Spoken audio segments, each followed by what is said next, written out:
Welcome to You Write, the podcast where creativity meets community. I'm Matt. And I'm Rachel. Each week on You Write, we challenge our listeners to write a story in just 30 minutes using 3 of 5 randomly generated words. It's a fun and fast-paced exercise to spark your imagination and get those creative juices flowing. We'll read your submissions, offer feedback, and discuss the unique twists and turns of each story. Whether you're an aspiring author or just love a good tale, You Write is your place to explore the endless possibilities of storytelling. So grab a quill, get comfy, and let's dive into this week's stories. Remember, the only limit is your imagination and that 30 minutes. Also 30 minutes. That's right. Let's see what you've got. This is exciting. Yeah, it is. We're on episode 3. Episode 3. And this is really exciting episode. This is different from the first two because we have a sponsor. Yeah, we do. Woo! It's a really important sponsor. Mm-hmm. So, very important one. As you were saying, I'm sorry. Hey, writers. We have a really important topic to talk about today, something that doesn't get nearly enough attention but impacts so many lives, and that is adult literacy. We here at You Write are proud to be partnering with Literacy Lubbock for this episode. If you're not familiar, they're an incredible organization working to improve literacy in mine and Rachel's community. I was not aware of exactly how prevalent adult illiteracy actually is. Yes, it is more prevalent than one might think. Did you know that here in Lubbock County, 1 out of every 8 people is functionally illiterate? I did not. Neither did I. That means that they are reading at or below a 3rd grade level. It is a shocking statistic, but what's even more surprising is how common this issue is, not just here, but across Texas and the entire country. And the thing is, illiteracy isn't something you can just see. It's invisible, which makes it really easy to overlook. Most of us tend to socialize with people who are at a similar education level, so we might not even realize how widespread the issue is. Yeah, illiteracy doesn't just stay in one lane, it spills over into every part of society, like crime rates, poverty levels, unemployment, and healthcare. When people struggle with reading, it affects their ability to find jobs, fill out important forms, or even understand a prescription label. And addressing illiteracy, isn't a quick fix. It's a marathon. It takes time, effort, and consistency, and life doesn't always make it easy. People who need help the most often have to deal with other immediate concerns like finding a job or keeping a roof over their head. That is why it's so important to keep these conversations going.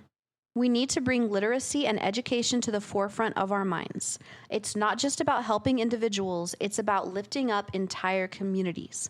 When we build up each other, everyone benefits. Exactly. So if you're listening today, we really encourage you to think about how literacy affects your community and what you can do to help, whether it's volunteering, donating, or just spreading the word like we're trying to do here. Every little bit does help.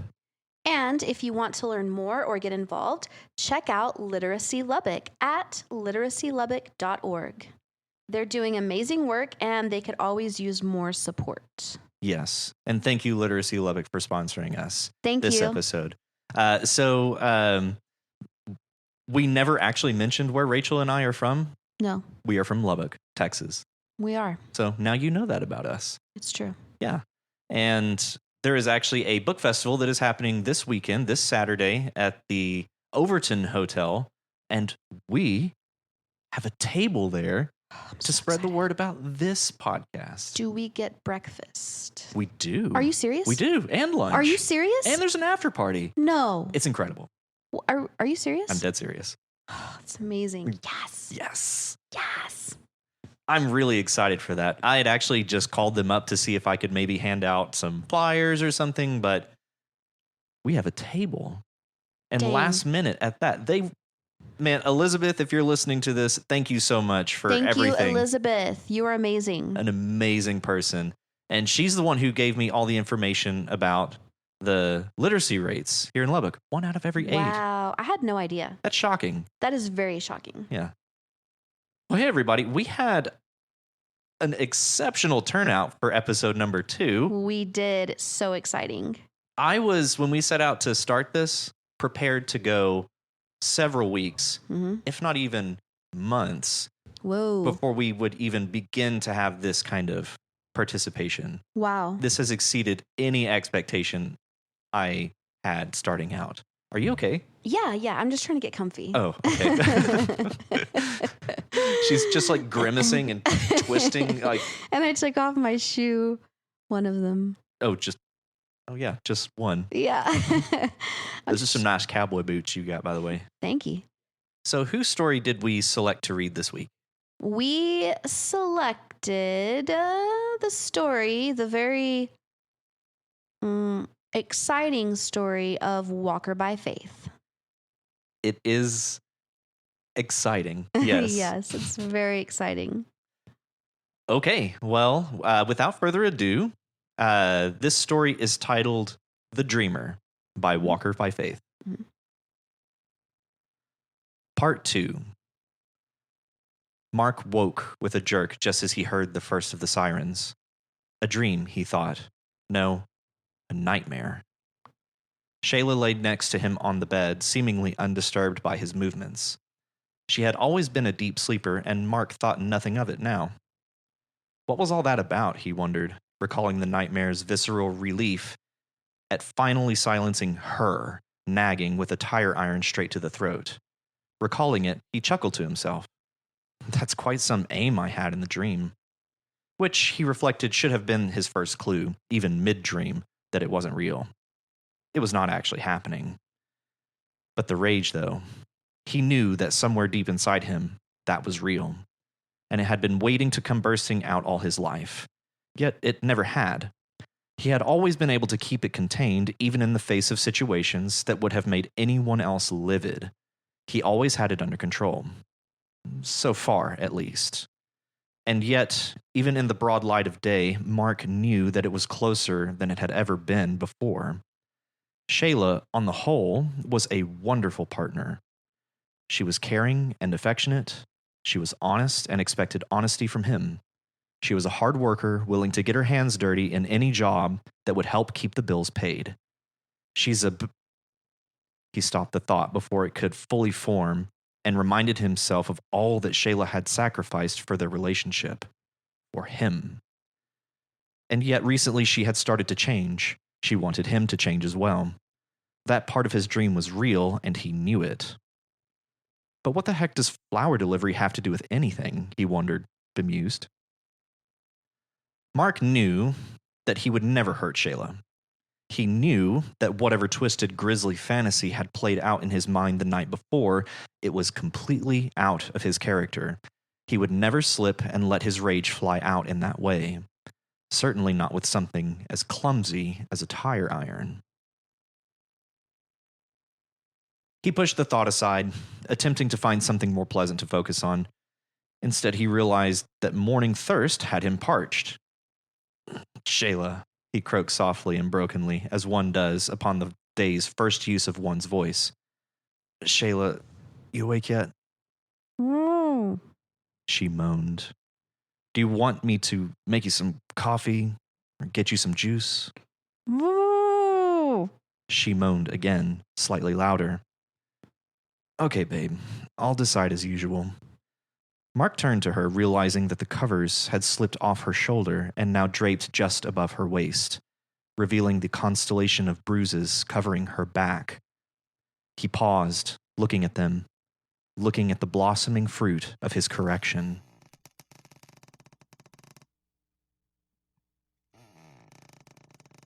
The ropes binding her wrists and ankles creaked eerily as she turned to face him, blackened tears smearing on her cheeks and seeping onto the tape covering her mouth. I just know how grateful you are when I bring you a drink to bed. And don't worry, this little setback we're having is just temporary. We'll get through this, I promise you. You'll see. Wow. Wow. Wow. Where do we begin? Well, a couple of things I would like to mention. I really, really like the twist of the whole thing starting out with his inner dialogue and him being like, I would never hurt her. she's a great partner and all this stuff. And then thinking that he's being nice to her and wanting to bring a drink to bed for her. And then you suddenly find out that she's tied up. Bound and gagged, it sounds like? Yes, sounds like bound and gagged. And I really, really like that twist. I also wonder, so I guess one thing that seemed a bit contradictory to me was she has always been a great partner. Okay, I'm looking for this one. Oh, yeah. She was caring and affectionate. So what I wonder is, has he done something like this before? I think that I don't know how these things work, but I would think that some type of behavior would have already shown itself before this, suddenly binding and gagging her. Right. It seems like a big step to take. Yeah. And for him to be so nonchalant about it. Right. So I'm like, okay, was she really being caring and affectionate despite him having already shown some really weird behavior? So in my mind, there's two options. Either he just now snapped for the first time and did something extreme, or she is pretending to be caring and affectionate because she's scared of him.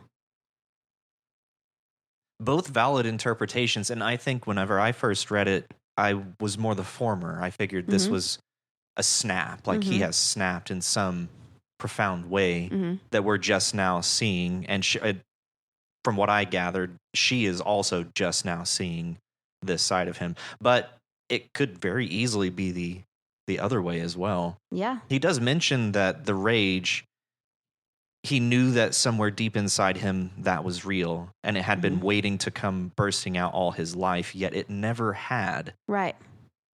It never had, which makes me wonder what he considers rage. Yeah. In this case, is it just that act of, from like the first story, him throwing the tire iron? That's a very, very good point. It's like, okay, is binding and gagging her not rage? You know? Maybe he did it gently and lovingly. Very gently, very lovingly. Yes. But I just thought of another option. He could also be a psycho who thinks that he is in a relationship with this person and kidnapped her.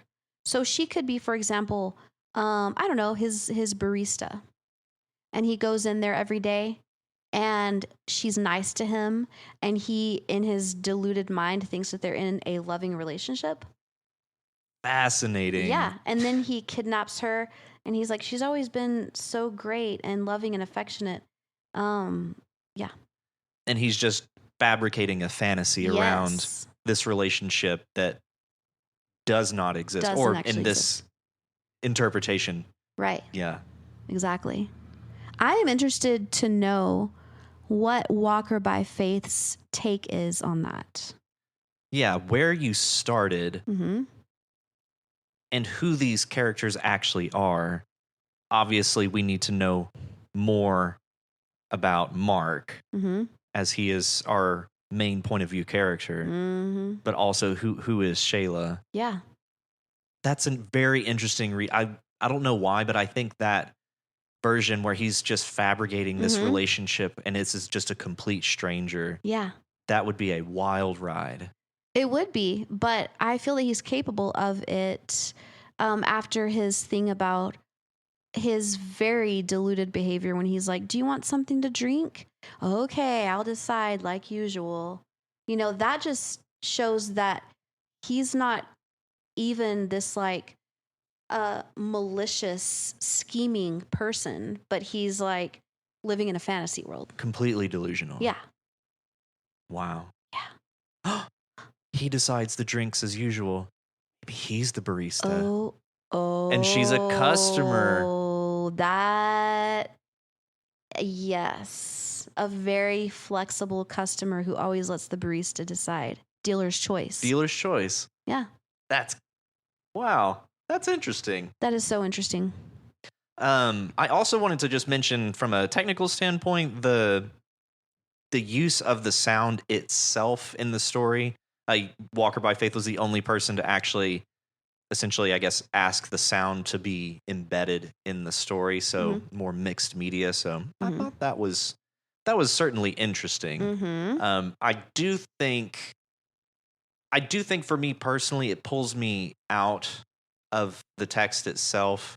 I found myself basically just reading past it. I did try it to play the sound and then come back and continue reading, but it's an interesting choice. Yes. Jury's still out whether or not it worked the way that you wanted, but certainly an interesting risk to take. And yeah, I'd be curious to know how that worked for everybody else, especially with a out loud reading like this. I bet it has a better effect than reading it off of the page. For sure.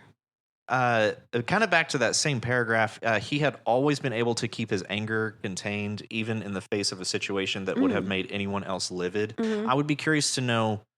I'd like to see that scene. Yeah. I was actually thinking about that too. I was like, I wonder what this psycho considers a situation that would make anyone else livid. And what he considers control over this emotion. What does that look like? Yeah. Because so far, I can't tell that he has any control. No. He's just living in a fantasy world. I really like the line, "That's quite some aim I had in the dream." Yes. I liked that. That was like a shout out to the last one. Yeah. I have a note in the margins here. Whenever he mentions that it was a dream, actually, no, a nightmare, I said, "Oh, thank you, sweet baby Jesus." It's like, oh, thank you. That was not actually happening. But turns out I spoke way too soon. Actually worse than what we thought was happening. I mean, maybe worse, it depends on what ends up happening to Shayla. Yeah. No one's died that we know of. Right. So, I mean, has she already gone through trauma that will mess her up for life? Or is she still a salvageable character? At one point, it did cross my mind that maybe she entered into this voluntarily. Okay. But I don't entirely think I believe that. Maybe she's into BDSM. It's possible. It's possible. There is far crazier things out there than what's described here that people enter voluntarily. Oh, yeah. But the thing that gets me is the blackened tears smearing on her cheeks and seeping onto the tape covering her mouth. I just don't know if I can wrap my head around that scene as her being there voluntarily and being this distraught by it, or apparently distraught by it. Maybe tears turn her on. Or maybe they turn him on. Maybe it turns her on to turn him on with her tears. With her blackened tears. It is possible. It is possible. Again, there's far weirder things out there. Oh, yeah. There's just so many possible interpretations of why this is happening to Shayla. Yeah, I read the line, "the blossoming fruit of his correction." I think that's a very effective line. I really like that line too. And it set me off. I was so mad when I read that. I was like, oh no. The word using correction to describe the bruises. Oh, yeah. That, no. Nope. Yeah. Nope. That was pretty infuriating of Mark to think that. That's another reason I think that I just can't believe that this would be a voluntary thing. That's true. Whenever you mention the correction part, it does kind of for me make that possibility less likely. I was also trying to decide if I like that we have two major like shocks or major turns between both of these stories. How did it work for you on this read? Did having two major shocks between both stories, were they both as effective? Was the second one as effective as the first one? You mean the first one being the shock of him suddenly killing her? Yes, yeah. Between story one or part one and part two, I guess. This one was way more effective for me, honestly. Yeah. Like this one was much more somehow like believable, you know? The first one was almost just like a kind of a rage fantasy. But this one was, I don't know, this one just like really, really surprised me. And I can believe it. You know, I can believe that it was happening. Hopefully not in real life, but, you know. Right. I can believe that it's happening in the story. Yeah. Yes. What about for you? On my first read, I thought, we've already had one major shock. Mm-hmm. So having a second, I don't know. I do think that this turn here was more effective than the first one. Mm-hmm. But after going through it, especially after having read it aloud and knowing that the first one was a dream, I think they both do work. Yeah. It's just on my initial read, I thought, we've already had one major shock. Mm-hmm. Do we really need a second one? But in reality, I think we do. I think we do too. Or maybe, I don't know, I was thinking maybe we could delay the shock of finding her bound and gagged, but I really don't think so either. I don't know how that would even work. So, Walker by Faith, I think you did a very good job. I agree. And especially the blossoming fruit of his correction, I got so mad. Yep. I was so mad when I read that. Mm-hmm. So, very evocative. Yeah. Very well done. And thank you for submitting your story. Thank you, Walker by Faith. That was a great read. Loved the twists. Amazing. Amazing. Yeah. Welp, shall we go on and discuss the story by Excalibur? And by story, I mean poem. Yes. And that brings up a good point. Mm-hmm. What makes it a story? That is a really good question, and that's something that I have spent some time researching in my life. I don't have the answer, but I was like, care to elucidate? Well, actually, I think that full sentences contributes to making it a story. Wait, I think that poetry is saying things in a more artistic and creative way. I don't really know. I don't either. And I was wondering that as I was considering it as a story prompt. We asked for a story. Mm-hmm. I am not at all upset that we got poetry. As a matter of fact, I very much like poetry. Same, and I really like this poem too. I do too.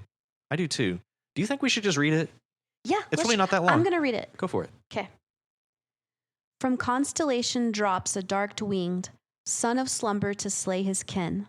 The nightmare slips his strangling grasp, and tangled stillness around a sleepy messenger, silencing sweet whispers. That's it. It's lovely. It is very lovely. Very lovely. So I'm thinking this could be it's the nightmare. Is this the Sandman, perhaps, perchance? Son of slumber. Yeah. Yeah, that gives me, Sandman vibes. Yeah. I love the Sandman, personally. Like from the comics? No, like the actual guy. Oh, you love him. Yeah. Okay. I love him a lot. You and him on a first name basis? Not quite, but I'm a fan. Well acquainted. We're well acquainted. Yes. Excellent. We spend a whole lot of time together. Yes. Yes. I also am fond of the Sandman. Yes. Very much. I like him. I really enjoyed it's a very effective use of alliteration, how long we sit on that S syllable and how soft the whole, the sound of it all. I think that's one thing that I like about poetry. I've never mentioned this, but I do have a background in music. And so quite a background in music. And at this point, what I like about poetry is the music of it. Yeah. And the beat, the way words flow into the next one, and the use of the S at the start, the alliteration that they achieve just gives it a very, I always want to just say soft feel to it. Like it just sibilant. Sibilant. Yes. son of slumber to slay his kin. Yes. And the word there that lands for me is kin, because it's the only word that has that nice hard ka sound right at the end. To slay his kin. Yes. So kin is the focus of that. Yeah. Son of slumber is important. And slaying is the action, but kin is the focus, I feel like. And they really make good use of that hard K sound at the end of that line to drive that point home. So do you think that the Sandman is killing like his relatives? Sounds that way. Yeah. Yeah. So it begs the question, who is relative to Sandman? Right. Is it like his grandpa or well, it is son of slumber. So yeah. maybe it's the child of the Sandman. Okay. Set out to slay his kin. So a kin who is a sleepy messenger. Entangled still. Okay. The nightmare slips his strangling grasp and tangled stillness around a sleepy messenger. Yes, that makes me even more convinced that this is a Sandman or Sandman Jr., whatever. If he's the son of slumber, you know. I love the idea of Sandman Jr. Me too. So he's going down and he's going down, and I think actually, I don't think he's slaying anybody. I think that's how he perceives his job of putting people to sleep. That's lovely. Yeah, because it says, and tangled stillness around a sleepy messenger, silencing sweet whispers. Go to sleep now. Yeah. Like somebody's laying there. It's like maybe a little kid or something laying there like, just like murmuring, you know? And Sandman Jr. is like, bedtime. Out. Yeah. Yeah. That's great. Yeah. That's a great interpretation. Yeah. The one I never landed on, because I think one thing I like about poetry is the more you discuss it, the more you just go back and forth. It's just, you have to bounce the ideas off of somebody. Exactly. It really makes a big difference. If you're just trying to sit there by yourself, it's a lot harder to arrive at a point. It is. It's just like anything. You got to bounce it off somebody. And reading it aloud, I think, is critical. Because otherwise you just miss that musicality of it. Yes. Which poetry very much is. It's at very least rhythmic. Yes. And I do think that it is musical. That is one prerequisite of something to be considered poetry is the meter. Yes. Thank you. Meter. Yes. So, yes, it is rhythmic. For sure. Absolutely. Thank you, Excalibur. Thank you. That was an excellent poem. That was so good. I loved it. We're glad to have some poetry on the podcast. Yes. Okay. So next we are going to discuss the story by Nick to You. Very much a fantasy story in that we have fae. Yep. And beyond that, it's just a very good action sequence. It is. It's exciting. It's an exciting scene. And there were just some really good moments in here. For example, because it's just the first thing that jumped out to me while I was looking at it here, the lines needs must, I suppose. You know what's funny is that whenever I first read that and I saw that line, the first thought that I had was, Matt is going to love that. I do love that. I knew that you were going to love that. Why would I love that? I don't know. What is it about that line that I would love? I have no idea. I just knew. I was like, that is his jam. Needs must. Yeah. Needs must, I suppose. It sounds like something you would say. Yeah. Needs must, I suppose. It really does. Yeah. In fact, you may have even said it before. I may have. Either way, Nick, I really like that line. And just in general, the whole scene I thought was very well paced. Like it moves us into the mind of this character, into this situation. Yes. And we get a very clear perspective of their phobia of heights, this fear of heights. It's very clear just how uncomfortable they are with crossing this bridge. And the line, the chasm below yawned and seemed ready to swallow me up. Great line. You know how I know that? In fact, stole that line. I stole that line for my own story. He thieved it completely unwittingly. Yeah. I had get no that. idea. I get that though, because it's like we are influenced by the things that we read. And I had just read this. Yes, and so it comes out. It does. Mm-hmm. It's like I accidentally stole the Easter egg thing that Ace of Sword. Oh, sorry. Ace of I was Sword. going to say Ace of Base, but I was like, wait, that's not right. That's a band. Right. Yeah, he said something about Easter eggs, and then in my comment about my own story, like a couple of days later, I said something about Easter eggs. And then I realized it whenever I was reading back through the stories and comments. Sorry, Ace of Sword. Sorry, Nick, you. Yeah. Sorry to both of you. We're just robbing your hard work here, apparently. Stealing. Sorry. I don't really talk like that, guys.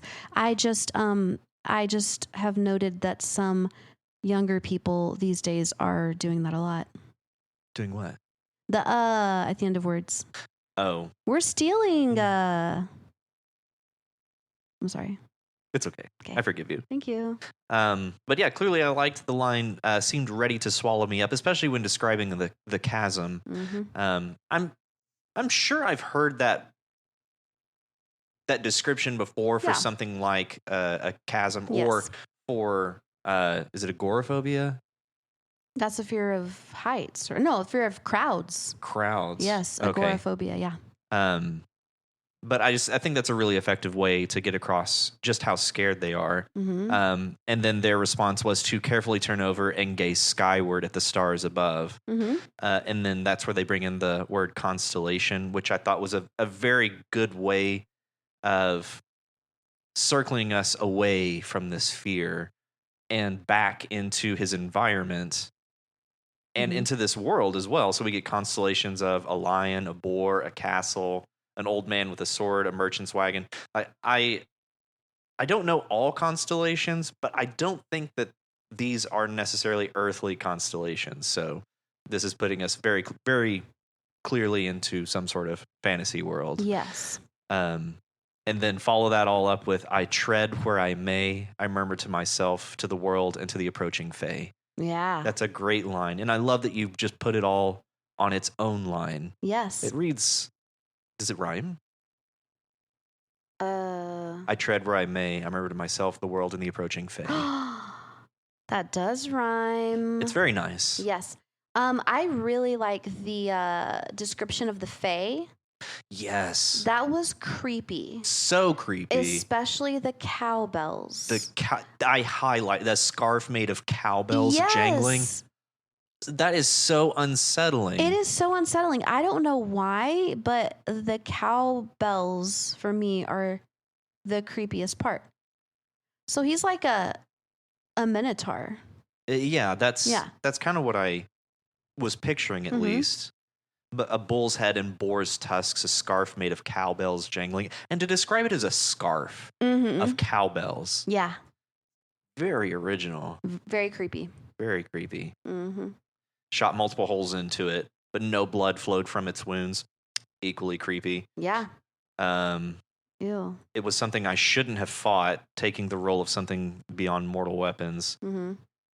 Okay, this line, nature would have to do me a favor instead. Mm-hmm. I like this line. In my margins over here, it's like, I'm not dissing on this. I just want it more metal. Like I don't know why, but I kept hearing like more cowbell. Like I want this line, because this is really where the action picks up and takes off.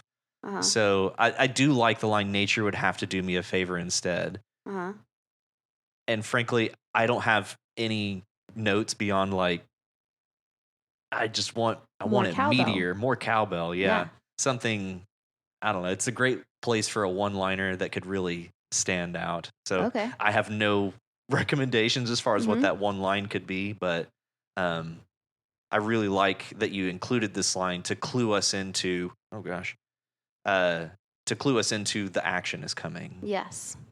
Yeah. It's a very good way to transition us from this kind of approaching dread to fleeing. Right. Another thing that's really creepy is how the fae roars. How did it describe? It just said the fae roared. I mean, by how, I mean the fact that. The fact that it roars. The fact that the fae roars. That is creepy to me because bulls I wouldn't consider what the sound that they make to be a roar. So that just makes it even more unnatural. Yeah, because it's a man and a bull with Yeah. boar tusks, and it roars. Boars roar. Boars? Yes. Really? I know this because I have been roared at by a boar. It was terrifying. You're going to have to tell me that story sometime. I have told you that story. Where was it? Was it Paladuro? No, it was in Italy. Oh. You have not told me that story. I pretty sure I have. Well, you'll have to remind me of it someday. Okay. One last note that I have for this story is I feel like we needed one more paragraph. Mm-hmm. I wanted to know the state of our point of view character after this action sequence. Mm-hmm. We get a very satisfying conclusion to the action. I wanted to have a little bit more conclusion of our character and where they're at following this very momentous moment. Yeah, it makes me moment. it makes me hope that there's going to be a sequel. Nick, to you, we need more. We need more. We need more info, more action, more cowbell. More cowbell. Yep, that's right. Give it to us. A scarf of cowbells. Why is that so unsettling? I don't know. Ooh. I think, Matt, that it's time to move on to your story. Okay. Yeah. I would like to start by saying your story was beautifully written. Thank you. Very beautifully written. Thank you. I was impressed. And I know that I say that a lot, but I really mean it every time I say it. I love the way that you brought in the white van there at the end. That was amazing. Thank you. Yes, it was just this like allusion to last week's prompt, and I just thought it was amazing. There were so many beautiful parts here. I love the scene whenever, hold on, let me find it. I love just like the description of his time being still in the tire swing, you know, and just like his experience of the night. It's kind of enchanting. Yeah. Is that what you were going for? It's exactly what I was going for. And this is, I had mentioned in a comment, but I wrote a poem. It's probably about a month ago. It really wasn't that long ago. Mm-hmm. And I was outside in a hammock, and just this feeling came over. Like all these sounds just started to like hit me in a very unusual way. It was a very kind of otherworldly experience. Had you been eating mushrooms? No. Okay. No. Just checking. So it was just happening naturally. It really was. That's awesome. I think I was drinking a beer at the time. Well, and just I wasn't listening to anything. Mm-hmm. Nothing was really necessarily happening. It was late. I wouldn't say late. Like sun was just officially setting. It was just a very interesting time, and I don't know, but I actually posted the poem on Reddit, I think. Oh. So it's out there. It's very short. But all that to say, I wanted to maybe incorporate that. So what would you say were the main feelings that you felt when that happened in the hammock? It was a combination of curiosity. Uh-huh. And it was honestly a little unsettling. Oh, okay. Like very, very mildly unsettling. Mm-hmm. Like I couldn't quite put my finger on something. Like Mm-hmm. I felt it's like some sort of energy. Okay. Or something. I'm terrible at describing it, especially out loud. Yeah. It was difficult enough to try and reduce it down to a poem and then to put it into prose. Actually, writing this came very quickly. So I would say if you want to know kind of what it felt, this is really what it felt like. Okay. The way he describes it as it's sort of like when the van was menacing him. Yeah. Like something is there. Mm-hmm. Like he said, it's not like that, but it's not unlike that either. Yeah. It's So it's almost like the way that I'm reading his feelings, it does seem to be making him curious. He's like, has it always been like this? Like, it's not that he's like, wow, I feel super content looking at this beauty, but he's almost just like, I think curious is like the best word to describe it. Yeah. Cosmic curiosity. Exactly. Yeah. And ultimately, when it lands at him finally seeing the essentially the Milky Way, Yeah, in a place because in his hometown he can't really see that. So out here in Lonely, there's no real light pollution, and so he finally, for the first time of his life, gets to see this view of the Milky Way. yeah. I'm pretty sure I had that same experience at 15. When you It's first saw the Milky Way. Yes. Yeah. It was down in Fort Davis, Texas, of all places. I love Fort Davis. It's beautiful down there. Fort Davis is amazing. Go there, guys. Go there. Absolutely beautiful place. Beautiful. And furthermore, they have a great observatory down there. I was about to say, the observatory. And that's where I officially fell in love with stargazing. Mm-hmm. It's one of my absolute favorite things. And so He's I wanted to... got a pretty dope telescope. Who does? You. Oh, sorry. Yes. I was like, don't you? I thought you meant Blake in the story had a pretty dope telescope. Did I really write that? Blake does too. Oh, but yeah, I do have a telescope. It's not the most amazing telescope.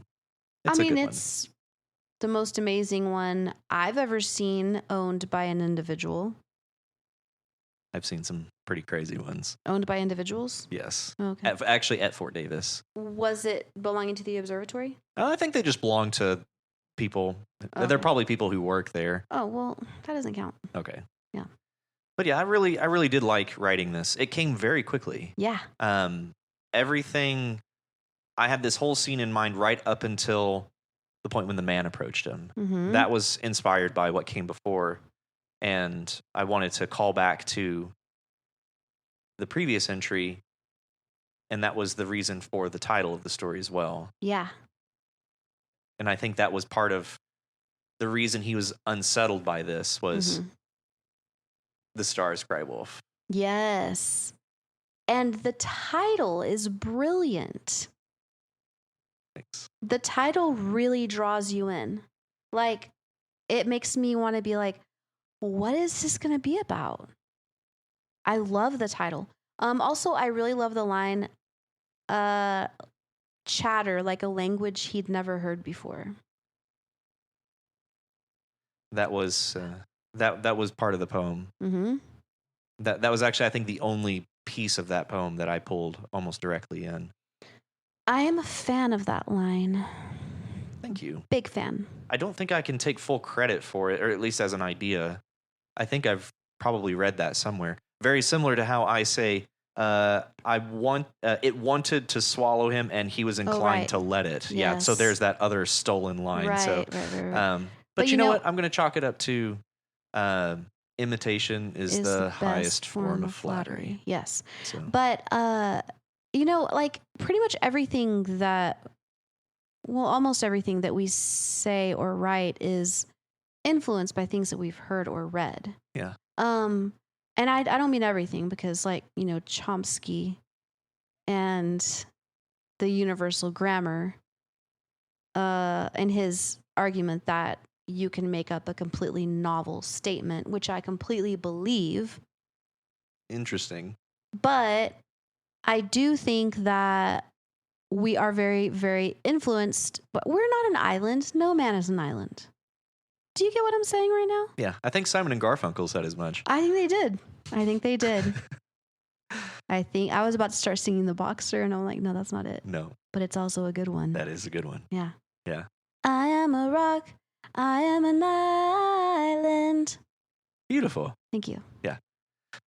Beautiful. Overall, it is beautiful. I'm surprised that you didn't even spend the full 30 minutes writing this because it is so beautifully written. I guess it was just because it's really not that long. No, but it's weird, though, how sometimes we can write a ton in a short time, and then sometimes we can write only a little bit in a long time. Yeah. again, this one just kind of happened. I didn't break it up at all. I just sat down, and about 25 minutes later, this was written. Yeah. And then I went back and made sure that I didn't completely misspell anything. Yeah. But at the end, that was it, and I just submitted it. And so this is also one that is definitely going to need a continuation. Yeah, I basically committed myself to yes, you continuing did. it. Yes, you did. Continuing the first one. Right. Well, yeah. By having it end on the note that it ended on. Yeah. I mean, you have got to tell us what happened to this kid. We'll get there. Yeah, I'm excited. We'll get there. I'm like, wow. I was like thinking, what is going to happen? Because the white van driver was cool and friends with those other kids. So we think. And we don't know who this man was. No. But now we know that he's kidnapped one of them. Yep. So I'm excited to see where this goes. Me too. You know what else I'm excited about? What? I'm excited to talk about your story. Me? Yeah. Me? Yeah, you. Okay. Let's talk about it. All right. So, in typical you fashion, at least so far, yes, nothing is what it seems. Oh, really? Really? Okay. Wow. Cool. Or at least it's not obvious what it is. Yeah. Oh, yeah. Mm-hmm. So it's not entirely clear. Yeah. Who our point of view character is. I also like the first person in this. You like that? Yeah. Yeah. And I meant to mention that we have a few stories that have some interesting perspectives and point of views and tense even. Yes. But I grin and stretch out my freshly acquired board. Yes. That following the line, "Get back here, you bitch." yeah. Oh my God. I read that and Get back here, you bitch. I read that and said, whoa. Yeah. Whoa, where are we going? Right. And then to follow it up with, I grin and stretch out my freshly acquired board. Stretch out on my yeah. freshly acquired board. Yes. Yeah. There's a lot of little things that I put in here which really were hilarious to me. And it's really funny because when I was writing this, I was like, everybody is going to know exactly what I'm talking about and exactly what I'm referring to. Everybody is familiar with this. Everybody's going to know. And then whenever nobody did, I was like, it was a big shock to realize that other people are not in my head. That's a shock to you. It was. For some reason, I just thought everybody was going to know exactly what I was saying. That's interesting. Yeah. Was dingy dingy? Have you just had that combination of words on lock and you've been waiting for it? I have. I literally have for years. You've just been waiting and I've that was just been it? waiting for the moment. And I was like, this is literally my chance. And I don't think it sounds cool or artistic or anything. I just think it's weird. Dingy dingy. Well, especially visually. The only thing to separate them is one H at the most awkward of locations. Yes. Exactly. I'm like, even me, whenever I was reading it back to myself at first, I was like, dingy, dingy, dingy, dingy, dingy, dingy. That's exactly what I did. I did dingy, dingy. It's like dingy, nope. Alongside the dingy, dingy. Yeah, I just like really wanted to put that in something, and there you go. But yeah, I did notice the kind of non sequitur nature of the "get back here, you bitch," and then you think it's going to be some scary drama, and then the character grins. Mm-hmm. Yeah. Yeah, you immediately subvert expectations. Right. And by the way, the word bitch, what do you think I'm going to say? Well, I figured you were going to say that it's not meant to be a derogatory, as in maybe it was meant to be like, like a female dog is called a bitch. Oh, well, it is actually derogatory, and it means that the female of what this character is called a bitch. But it's not a dog. It's not a dog. Okay. Not really, but kind of. I'm just going to cut. Is it a seal? Or is it a sea lion? Should I tell you now, or should I wait until we get there? Okay. So the first thing to clue me in that this is not just some woman stretched out on a board between or by a dinghy. Yeah. a dingy dinghy. Mm-hmm. A delicious fusion of resin and foam. I took a bite out of it earlier. Yeah. That was troubling while I was thinking this was a person. Right. I was like, okay. Hey, people have eaten weirder things. Certainly. I actually looked up the ingredients to a surfboard in order to state that correctly. They're made of resin and foam, come to find out. Yeah, usually the resin is like I thought it was like fiberglass over foam. They're made of resin, foam, and fiberglass. Okay. Mm-hmm. Yeah, I'm sure there's various different types of surfboards. But I think most of them these days are made of resin, foam, and fiberglass. Interesting. Yeah. The caller said he spotted her in this area. Yes. I have. He spotted. So this is, at this point, I'm like, okay, maybe she's a fugitive from an insane asylum or something. Like she's got. And again, you keep referring to her, which again from first person makes sense, but even in the dialogue from external, referred to this character as her, right? Further making me think that this is some woman out there eating surfboards, and just and just creating general mayhem. For what reason, we're sure we don't know. Some woman out there eating surfboards. I like it. Yeah. I know that's I guess that could be confusing if you don't live inside my head. It was. Yeah. It was confusing. Mm-hmm. Let's see. This comment just says, what? Oh, that was the foam, eating foam. Yes. Oh, okay. Don't let the bastards grind you down. This was from their mother.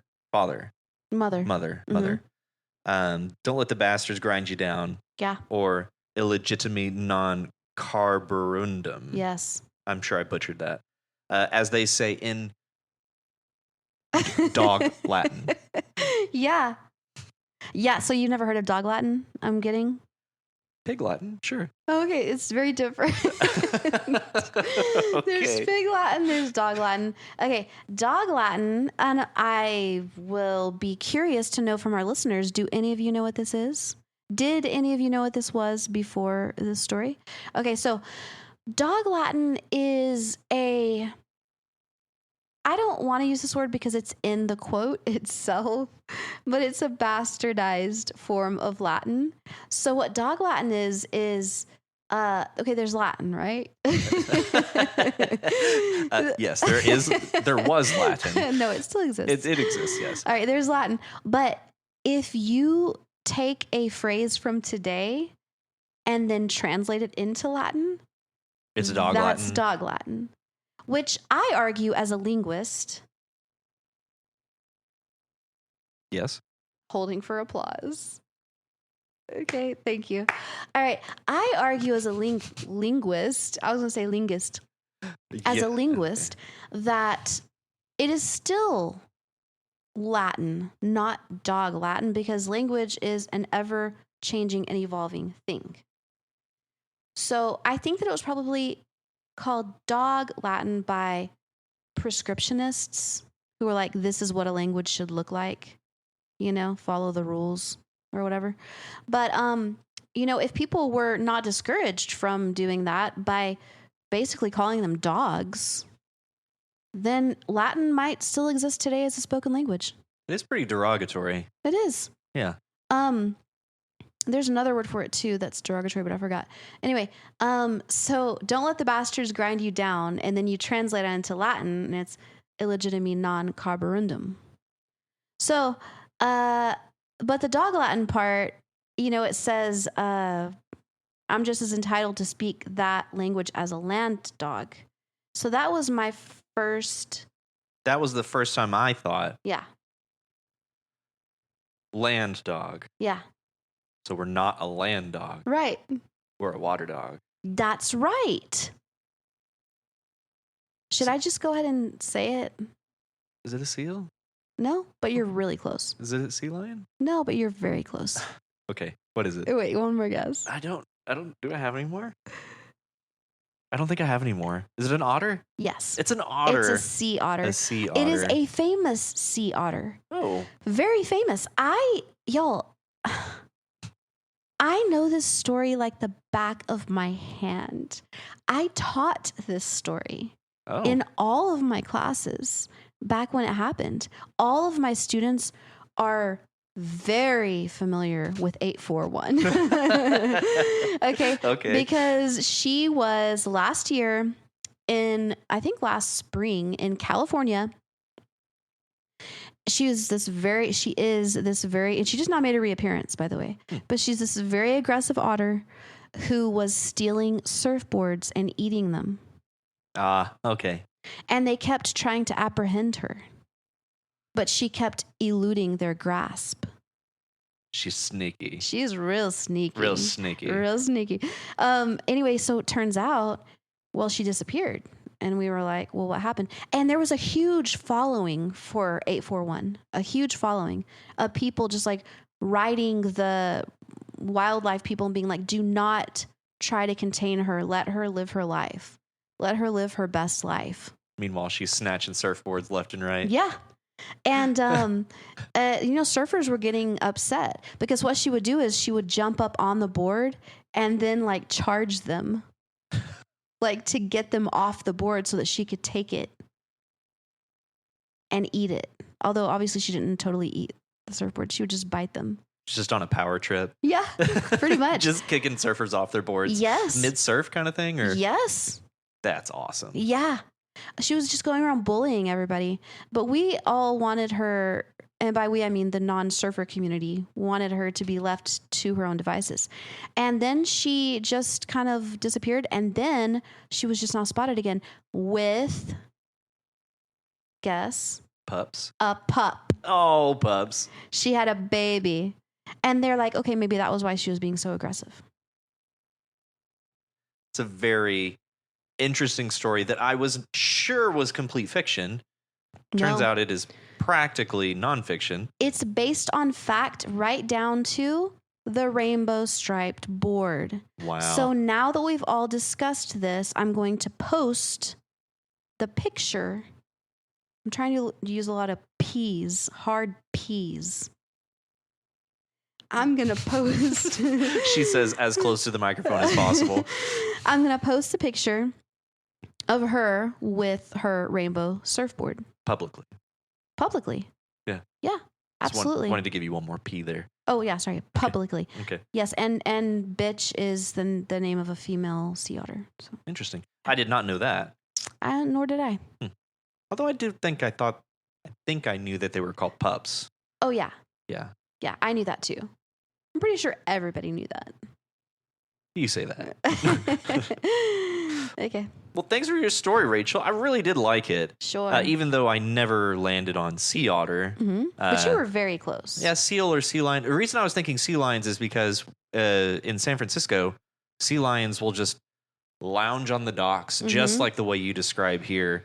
Mm-hmm. And next thing you know, just boop, they're back in the water. Yeah. Just slip into the water. So I kept thinking it was a sea lion. Oh yeah. Yeah. I mean, it's pretty, they're probably related in some way. Distant cousins. Aquatic mammals. Yeah. Yeah. Aquamals, as they call them in some parts. Maybe just this part. Probably. Okay. Okay. Moving on. Thanks, Rachel. Thank you. I very much enjoyed it. Thank you so much. And our next story is by a new submitter, Steve Livingroom. Mm-hmm. Yes. Thanks for joining us, Steve. Welcome, Steve. Welcome to the party. And the first thing, I guess the most obvious thing is how short this story is. Yes. Yeah. It's very short and very confusing as well. It is confusing. What did you think of this? I was honestly, this was probably the one that I pondered over the most, trying to interpret. Even more than like Excaliburns. Yes. Because this one is, because with Excaliburns, I could kind of like attach it to an idea that I already had in my head. Yeah. But this one, I'm like, okay, Is this guy, everything is upside down or backwards here? That's, yeah. I thought it was very effective. Mm-hmm. Yes. In just that alone. Yes. It is not going to give you any more information Right. than what it presents right here in this small space. But I think that's one thing. I just wrote a comment here. I wrote, I'm actually speechless. I don't know what to add to this submission.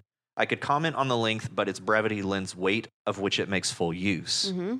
I have questions, but I feel like that might be the point. Mm-hmm. I feel like the point of the story is to raise questions. Yeah. So if that's the case, what are the questions that this is forcing us to ask? Well, I mean, first of all, why is he hanging from that rope? You know, For dear life at that. for dear life. Also, what? On the next line. I'm sorry. Sorry. Thought, not that he thought life was dear until now. Until now. So, okay, maybe. Okay, as far as just that part, and then the nightmare that awaits. This is before we get to the last part where everything seems upside down. Mm-hmm. But I don't know. Maybe he tried to commit suicide. He did not value his life before. And now he does. And now he does. And the nightmare that awaits. Maybe he's Catholic and he thinks that he's going to go to hell if he commits suicide. Oh, man. Okay. The next bit, one wrong slip, one gust of wind, Mm-hmm. and it's all over. Like we have no root as far as the setting. Mm-hmm. We're not rooted anywhere. Yeah. Everything is in flux. Mm-hmm. And just keep moving. Tired, hungry, thirsty. The nightmare that awaits. That's where we're introduced to the nightmare that awaits. Right. So that's what leads me to think it's some type of hellish place that he's going to succumb to. I'm just like you. I sat there and thought, and I can't arrive at any official meaning to this. Mm-hmm. All I get are questions like, how are we pulled towards the constellations and demise? Where are we going? Yeah. So as far as that part, I have a really zany theory. Okay. That doesn't sound like you at all. No, I know. Try to mix it up a little bit. So my zany theory is that maybe he is Satan. Whoa. Yeah, maybe he is Satan, and he's falling upside down, because we think of heaven as being in the sky. I mean, traditionally speaking. And he's falling towards the constellations and his demise. So that makes me think that he is Satan and he's about to fall into heaven, where they're going to mess him up. Exactly what heaven is known for. If you're Satan, I can't we're imagine. Gonna mess you up. I can't imagine Satan wanting to go to heaven. I mean, maybe he's had a change of heart and no, I don't know. Yeah, but or is Craig above heaven? Is he not falling upside down from below the earth, but is he falling from above the constellations? Yeah, it does seem like it's a play on perspective. Yeah, because if he's falling from above the constellations, that means he's in a different universe, or is it solar system?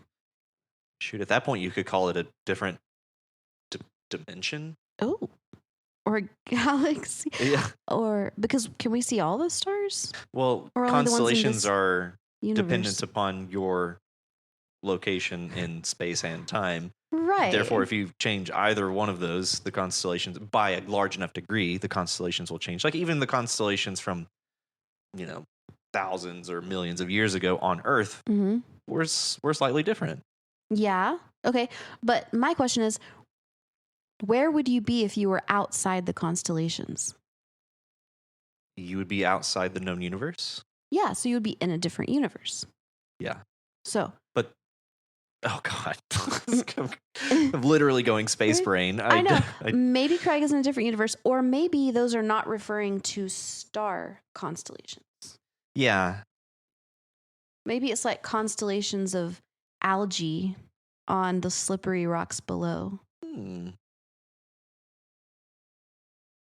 We did mention that it was a very poetic word, so maybe it's being used poetically. Maybe so. And not so literally. Maybe so. But there's one more thing that makes me think that he's going to either heaven or hell, whichever one is worse for him.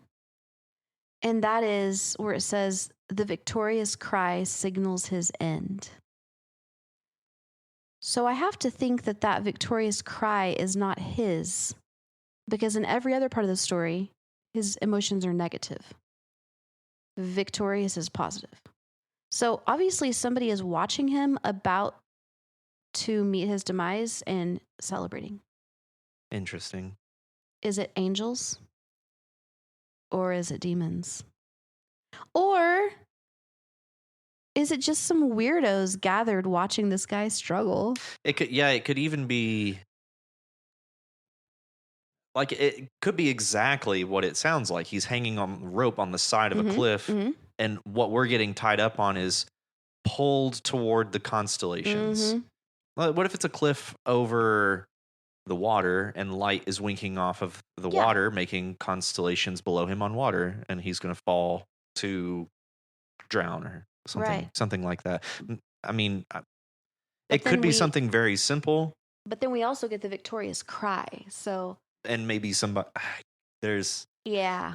It could be that it's the line, not that he thought his life was dear until now. That qualifier right there is the only thing that makes me think the victorious cry is not his own.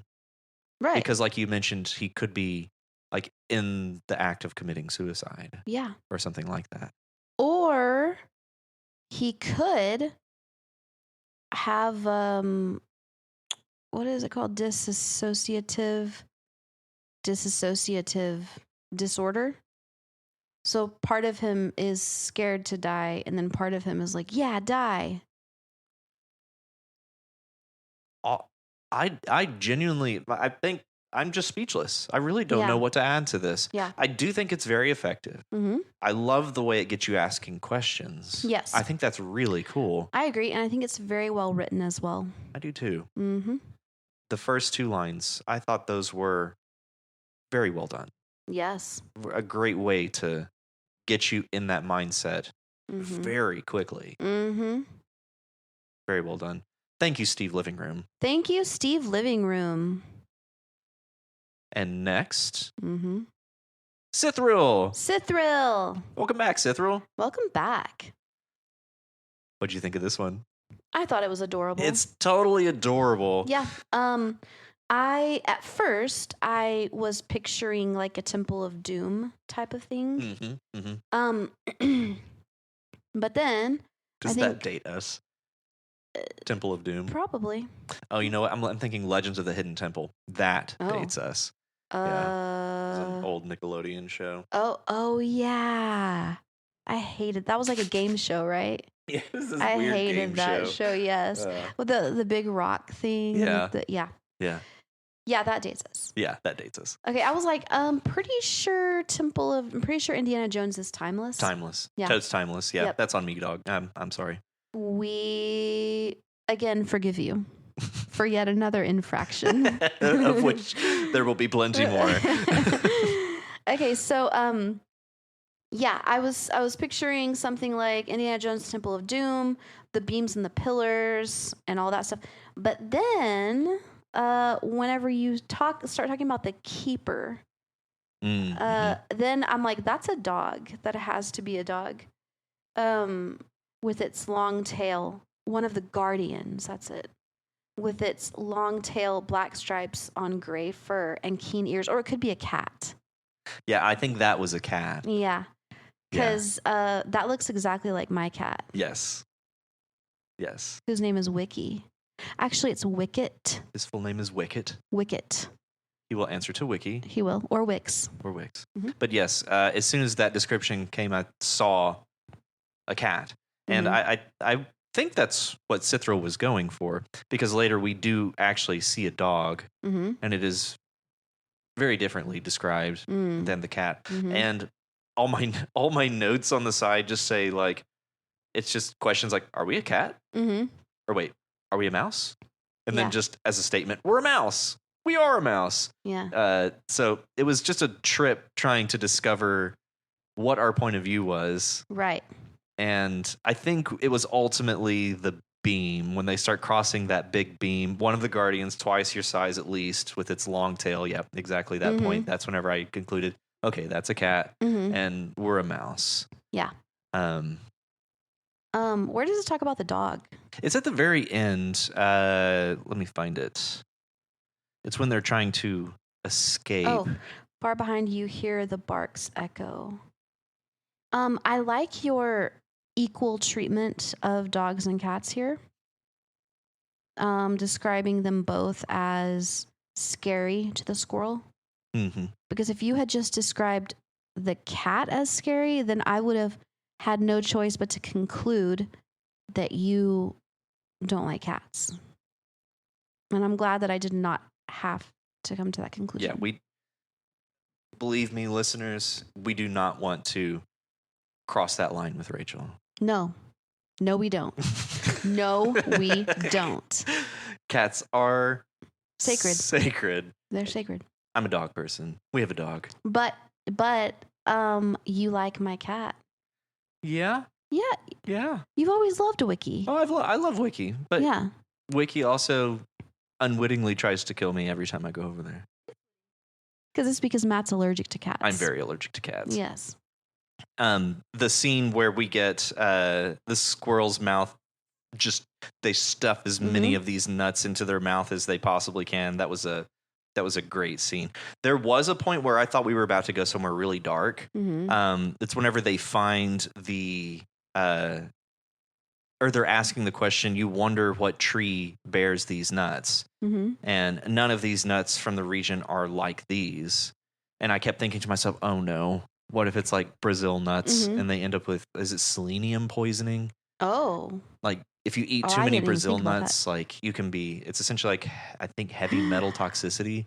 Oh, because there's a small amount of selenium in every nut, and for something as tiny as a squirrel, I was mortified that something horrible was going to happen to our poor squirrel friend. Wow. Yeah, I saw that in the notes you wrote. Oh no, not Brazil nuts, I hope. But I thought you just wrote that because you, like I, don't like Brazil nuts. In high enough quantity, they can be poisonous, and I would imagine. So I was legitimately a little concerned that we were getting some kind of horrible setup for our poor friend that we were just introduced to, and I was thrilled to discover no, that wasn't the case. Yeah, that would be super upsetting. I like that there was a happy ending to the story. I do too. Makes me very happy. Yeah, stuff your mouth with more nuts than you ever thought you could carry.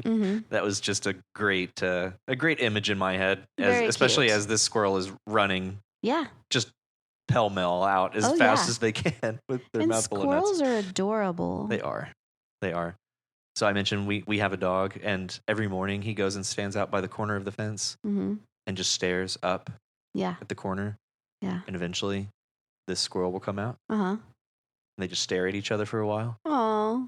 And then eventually the squirrel takes off across the fence, and our dog chases them, and every morning they just chase each other.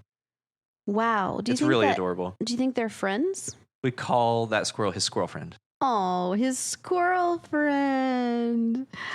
Yeah. I like that. That is so cute. It's adorable. Anyway, that certainly reminded me.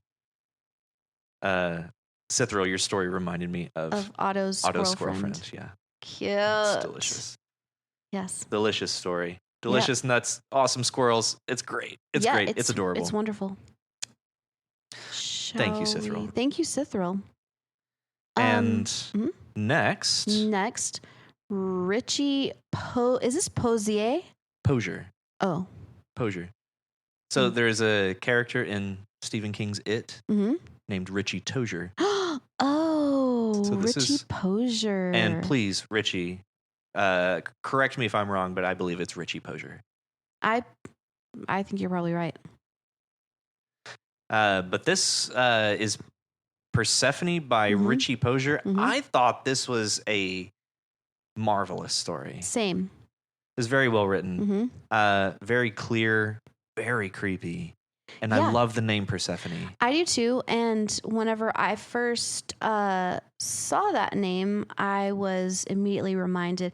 It made me think, and I'm pretty sure that you were intentionally referring to Greek mythology, where Persephone, the daughter of Demeter, is kidnapped by Hades.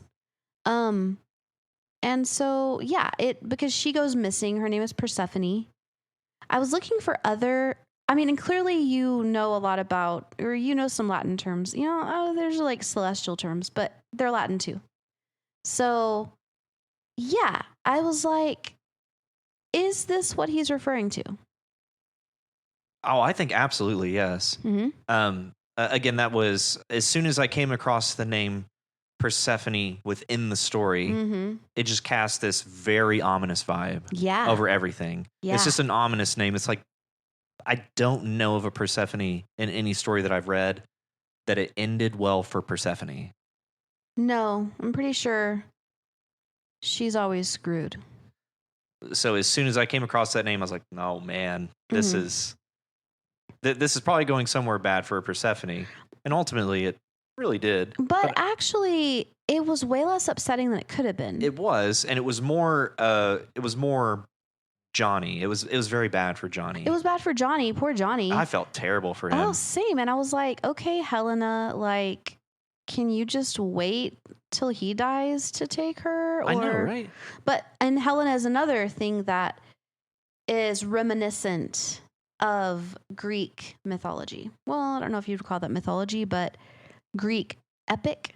Like Troy? Yes. Helen of Troy? Yes. Oh, that's mythology. Yeah. I mean, there's lots of gods and goddesses in that story, but I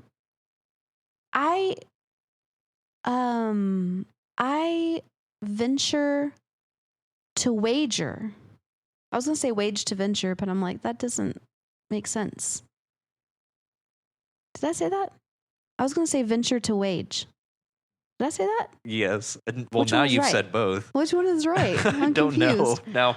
Now, words have lost all meaning. They really have.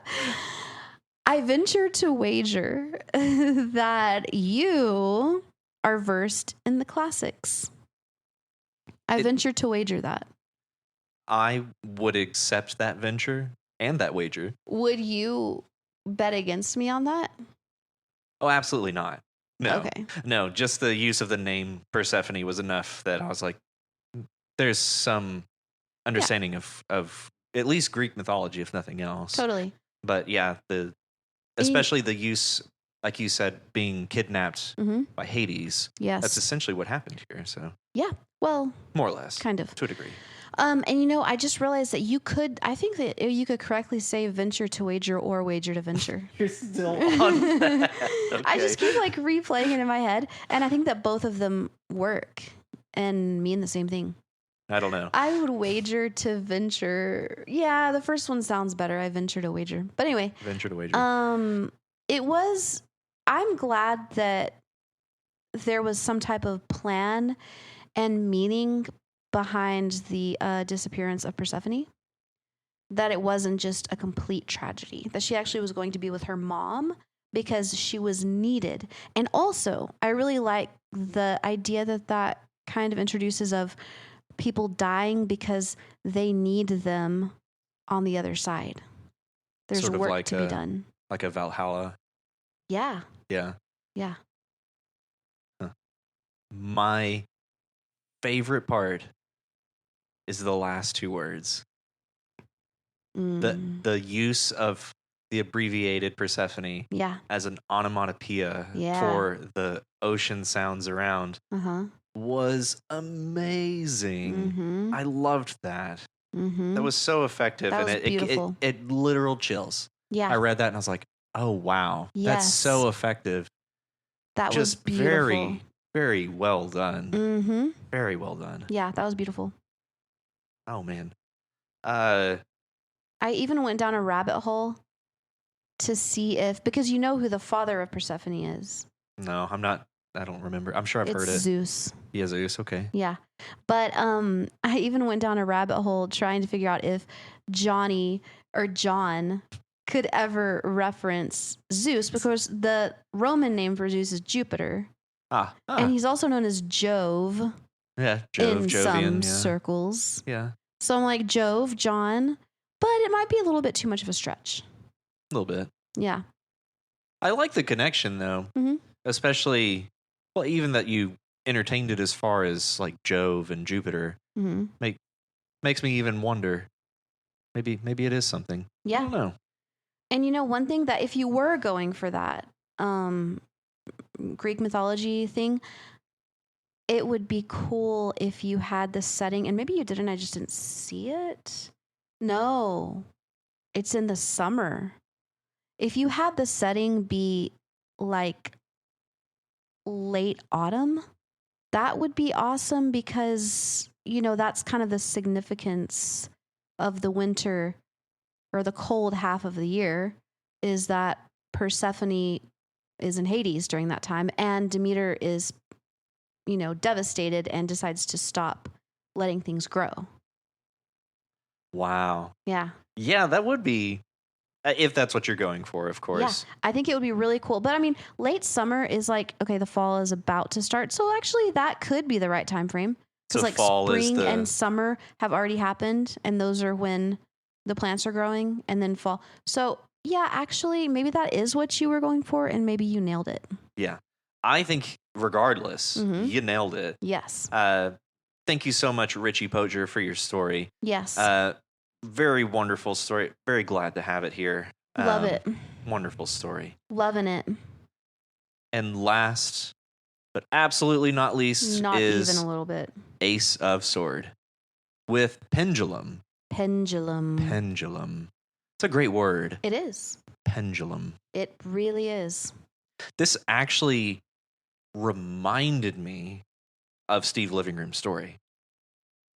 Just the rope, and it seems like a kind of similar setting. Ace of Sword, I really like this story. Yeah. You mentioned at one point it's not very long, and you didn't even use all of the time. I think it reminded me of the importance of brevity, and how saying what you're trying to say in as few words as possible can be so effective. And I think this is really another example of how effective brevity can be in a story. Yeah. I can see the kind of the way that it would remind you of Steve Living Room. Yes. Yeah. Because he's like, the night alone wouldn't make it all worth it if I survive. So it's like, he also is like, he's hanging on literally to a rope and about to die, it seems. Yeah, it was, I really liked the first lines. The rope creaks in rhythm with the gentle sway of the wind. Yes. The echoes in my head, a constant of the last few days, now with a pounding headache as a counterpoint. I thought those hooked very well. Yeah. That pulled me in right away. I'm also a sucker for the word counterpoint. But it's just a great way to get us started and get us in this, into this guy's head. Echoes in my head, a constant of the last few days. It's very great start. Yes. My lips are parched, dry and cracking. Same. Ace of Sword, same. It's very hot here. It's true. But again, the first person present tense, not super common, or at least I don't know. I don't know either. I just know that I've never tried to write in it before. I don't think I've ever tried first person, but I've tried present tense.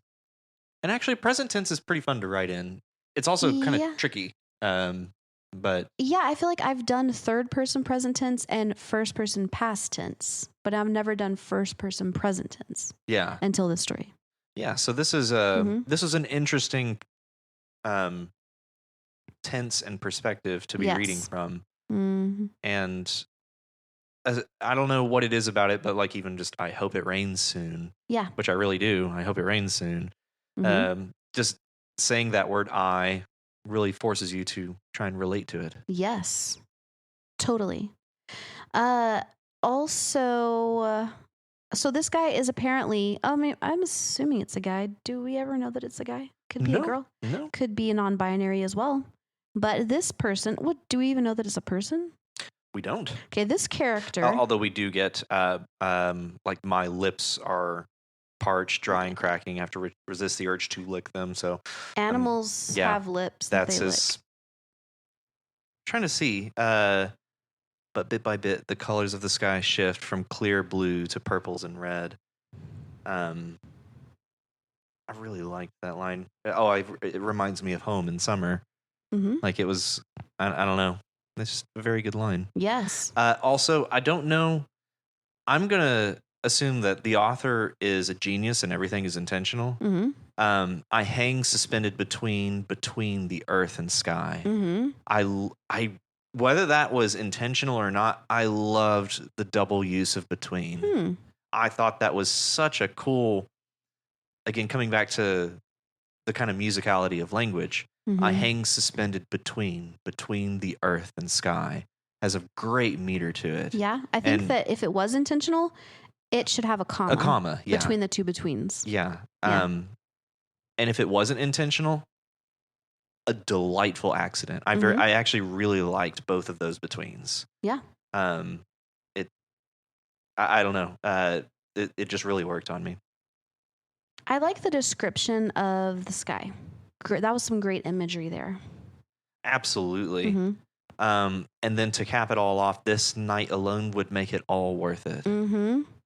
Which makes me think it comes back again. This night alone would make it all worth it a little bit later if I survive. Yes. And I was wondering, first of all, that line really got me. Mm-hmm. Like I was like, oh wow, like it really got me in the feels right there. Yeah. And just a few more nights before the end of the ritual. Mm-hmm. So that is, I assume, setting us up for what is like, why is our character here? Yeah. And what exactly is happening? Mm-hmm.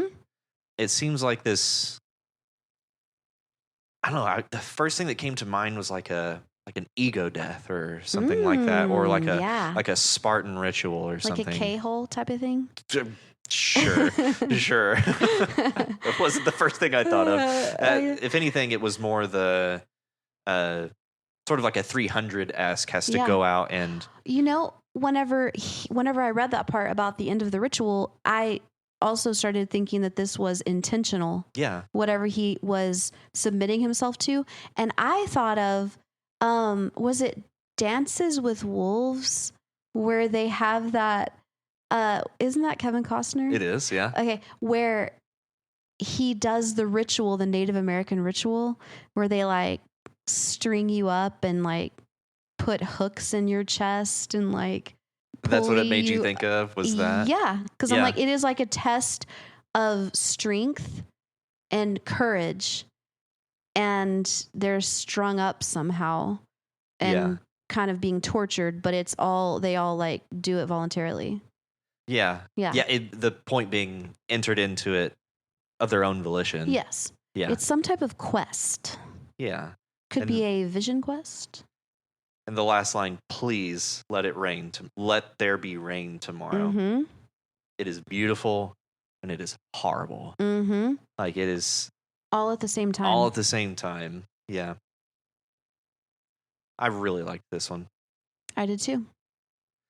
Well, thank you, Ace of Sword, for your story, Pendulum. I, again, very much like that. And that's our last story for episode 3. That was the last one? How long have we been recording? A million years. We have been recording. Oh my God. It is an hour and a half long. Oh, okay. Well, you're going to cut some out.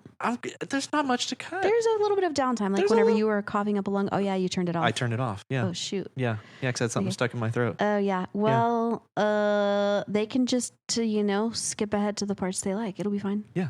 Yeah. So, That's it for this week's stories. Into the outro script, yes.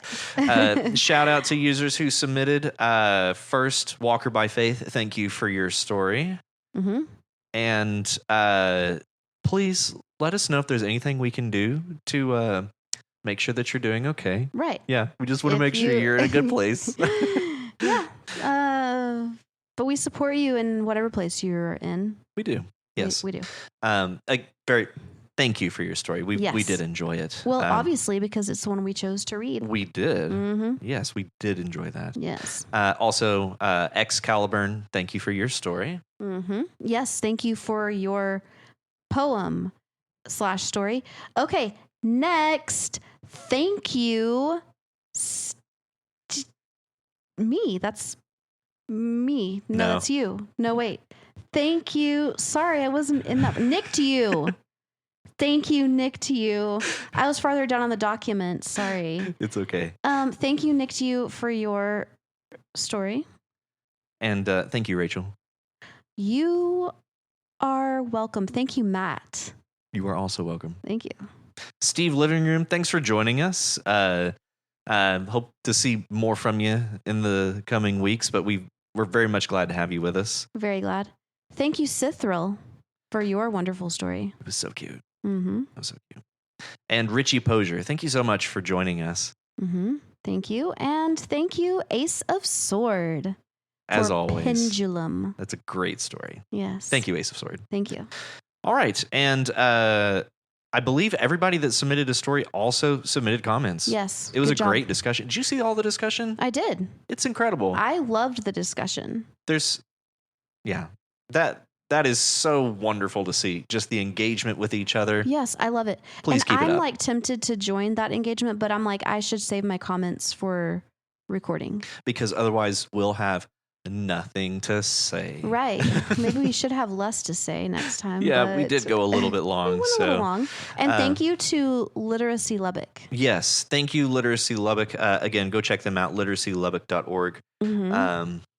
Very much believe in what they're doing over there. So yes. And even if Literacy Lubbock is not an organization that makes sense for you to donate to, check out your local community. I'm sure there's a literacy community organization in your own community. I thought you were just going to stop at, even if Literacy Lubbock is not an organization. I was like, no, it's an organization. They're sponsoring us. They exist. Yeah. Okay, so our prompt for next week is delicious. Very tasty prompt. Very tasty prompt. Very greasy prompt. Mm-hmm. Greasy, meaty. Little bready. Little bread, a little bit cheesy. Little cheesy. Yeah, it's a little cheesy. A little bit veggie too. A little cheesy. Yeah.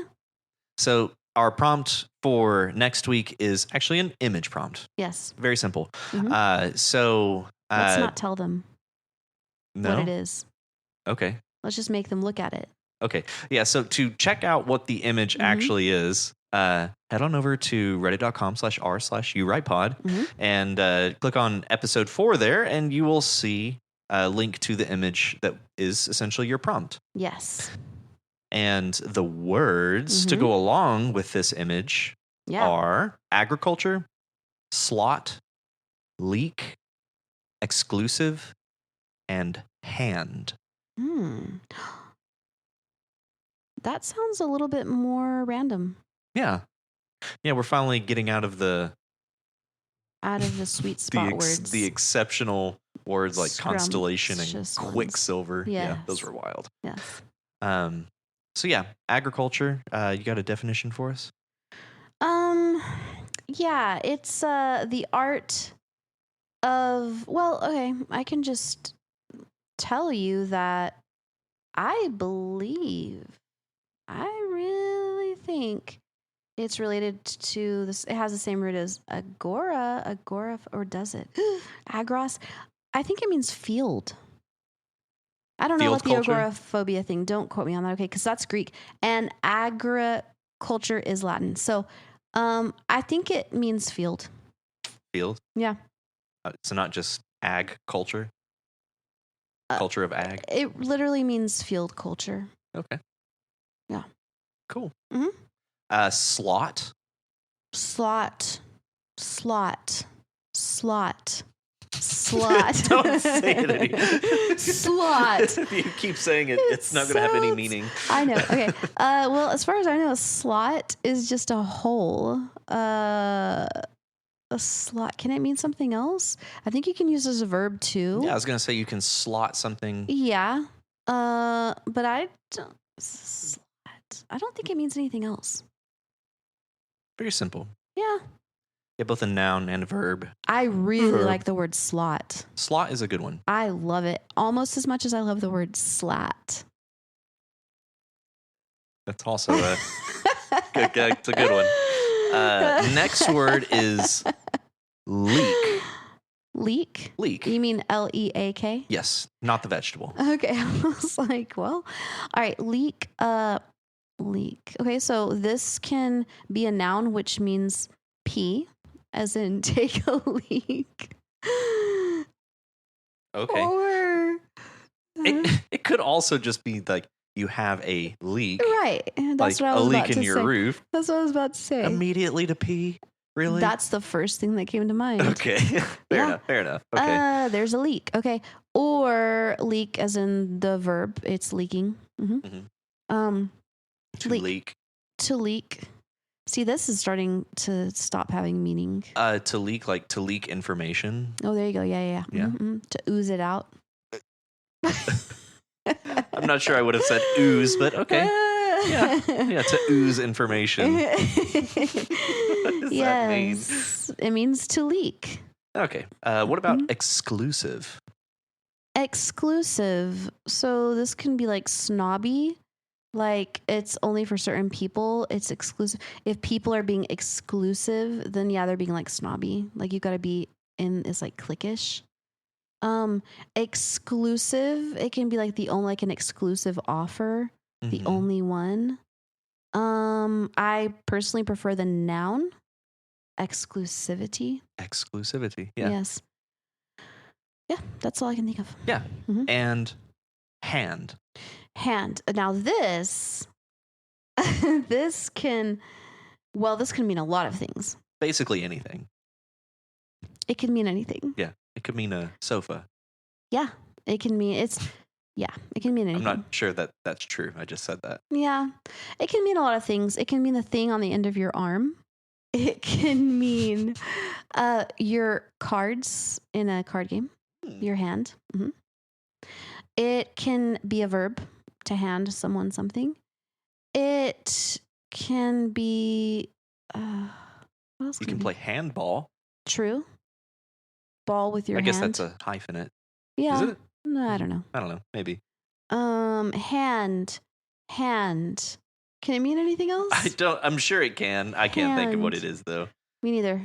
So again, agriculture, slot, leak, exclusive, and hand. I'm excited about these words. Yeah. And go check out that picture.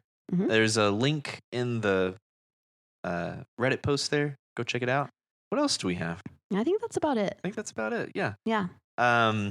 If you would like to be one of these wonderful writers and submit your story, head on over to our Reddit at r/youwritepod and submit your story. Yes.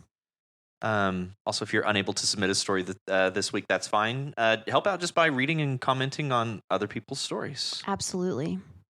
You can also reach us at youwritepod@gmail.com if you have any questions or if you just want to chat with us. Yeah, we're chatty, as you can see or hear. We just chat. That's what we do. We chat and we chat. Probably too much. Yeah. Yeah, we probably chatted too much, but that's fine. Also, if you like our show, want to help support us, maybe consider donating to our Patreon. For, I don't know, a burger or something. Burger, maybe some fries. Right? Maybe a beer. Ooh, I'd drink a beer. Yeah, I would drink a beer with a burger and fries. I would. Yeah. I absolutely would do that. With my hand. Yeah. Patreon.com/youwrite. But if you can't donate, that's fine. Yeah. That's just fine. You can help us by sharing the podcast with other writers and non-writers alike. Also, please leave us a rating and review on your favorite podcatcher of choice. Please. We didn't get any reviews to read. What do we have to do? Oh, What do we have to do to get these reviews? that's sad. I know. I wanted to read one. I thought it Well, could be really clever. Maybe that's what you had to do for us to get reviews. Oh, that just now? The sad thing that you just said. Oh. Yeah. We didn't get any reviews? And he's making a sad face. Oh. We do have some star ratings that weren't there before. Oh, And okay. they're all 5 stars. Oh, wow. Thank you. I know, right? Yeah. I was sure like we're maybe a 3.5, Right. 4-star grade podcast, but Yeah. 5 stars. Wow. Thanks, guys. Thanks, guys. And gals. We really appreciate that. Mm-hmm. So, thank you for joining us at You Write. A podcast where you write. See y'all next week.